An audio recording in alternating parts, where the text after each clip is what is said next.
The money didn't come from taxes, it didn't come from savings, and it definitely didn't come from the government tightening its belt. In a crisis, money appears.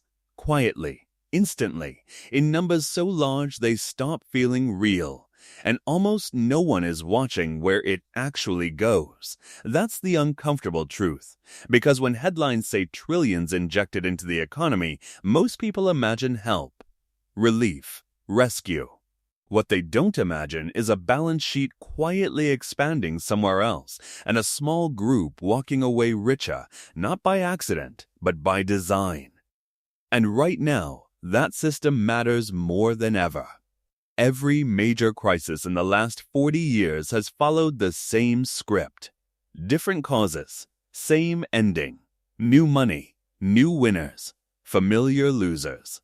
Let's slow this down and walk through it. Not the version you hear in press conferences. The version that actually happens. Here's the setup. When a crisis hits, a financial crash, a pandemic, a banking scare, the economy freezes.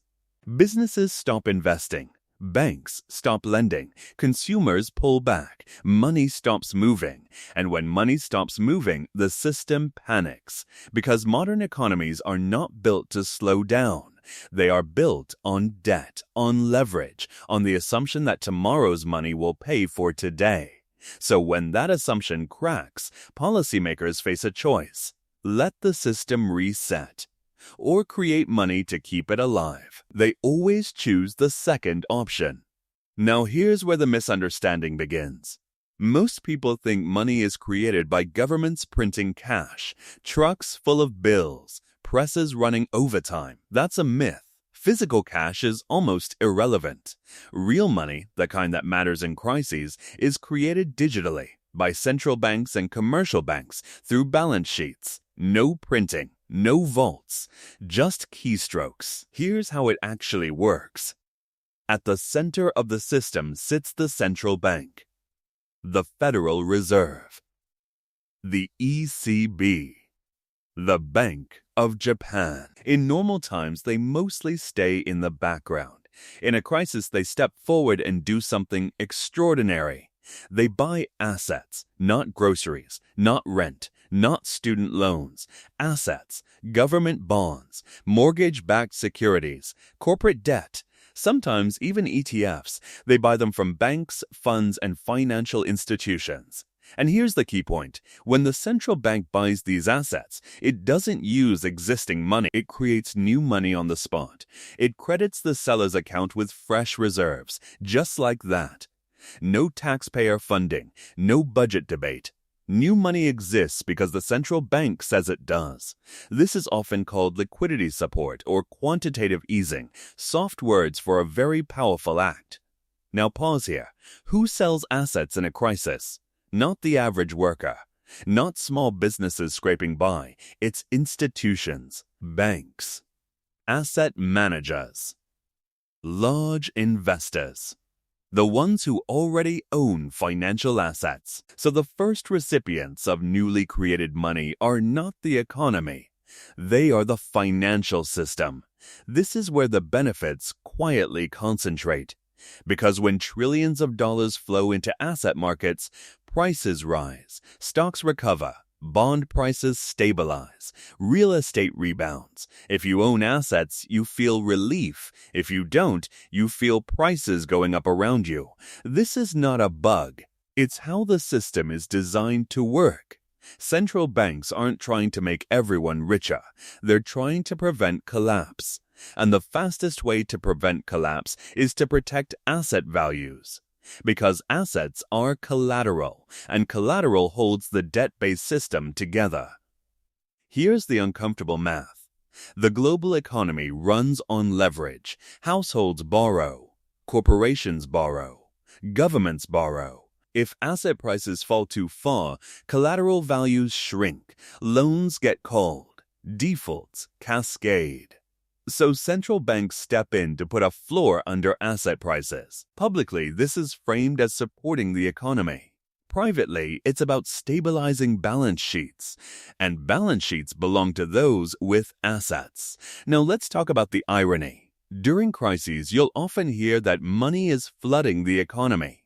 But for many people, it doesn't feel like flooding. It feels like scarcity. Higher rent, higher food prices, stagnant wages. That's because the money doesn't spread evenly. It enters through the top of the financial system and trickles down slowly, if at all. Economists even have a name for this: the Cantillon Effect. Those closest to money creation benefit first. Those furthest away face higher prices later. Same money, different outcomes. And this isn't new. In 2008, central banks created trillions to save banks and markets. Asset prices recovered far faster than wages. In 2020, during the pandemic, the same pattern repeated, just faster, bigger, and louder. Markets crashed.